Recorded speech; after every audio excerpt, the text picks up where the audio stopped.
మనకి సాంఘిక శాస్త్రం అనేసరికి అది పెద్ద బోర్ సబ్జెక్టుగా ఫీల్ అవుతూ ఉంటారు చాలామంది. కానీ నిజానికి సాంఘిక శాస్త్రం అనేది మనకు తెలియని విషయం కాదు. ఎందుకంటే మన చుట్టూ జరుగుతున్నటువంటి సంఘటనల సమాహారమే మన సాంఘిక శాస్త్రంగా మనం చెప్పుకోవచ్చు. ఇప్పుడు మన 6th క్లాస్ 7th క్లాస్ చూసుకుంటే అది ఇప్పుడు మనం 8th క్లాస్ గురించి చెప్పుకుంటున్నాం కాబట్టి 8th క్లాస్లో మన చుట్టూ ఉన్నటువంటి పరిసరాల గురించి చూసుకున్నట్లయితే మొదటి పాఠం మనకి ఇందాక సార్ చెప్పినట్టు పటాల గురించి ఉంది, పటాల అధ్యయనం గురించి ఉంది. పటాలు మనము రోజువారీ మన వాతావరణంలో కానీ, మన ఇంటి చుట్టుపక్కల కానీ, మన సెల్ఫ్ కానీ, అంటే మన కుటుంబంలో కానీ, ఏదైనా ఇల్లు కట్టేటప్పుడు కానీ, ఏదైనా ఊరికి వెళ్ళేటప్పుడు మనం మ్యాప్స్ చూసుకుంటున్నాం, పటాలు చూసుకుంటున్నాము. ఈ పటాలు ఎందువల్ల ఉపయోగపడుతున్నాయని టెక్స్ట్ బుక్లో జనరల్గా వాడు క్వశ్చన్ రాయగలుగుతాడు.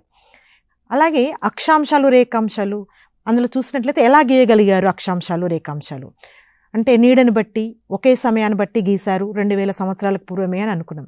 ఇప్పుడు కూడా దాన్ని మనము క్లాస్ రూమ్లో ఎక్స్పీరియన్స్ చేయించవచ్చు పిల్లలతోటి.